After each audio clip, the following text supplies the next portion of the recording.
Actually, it's not calm today. It's like 7 miles per hour wind. But it's handled the wind so well, as you can see.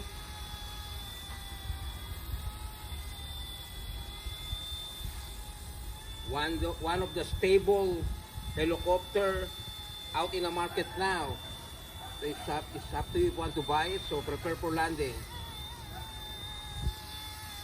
It's very short review. So that's it, viewers. That's the very short hover outside with the 7 miles per hour wind. But it's nice to watch. And this one is flying very stable. Hope you like it. Bye bye. Peace. I'm out.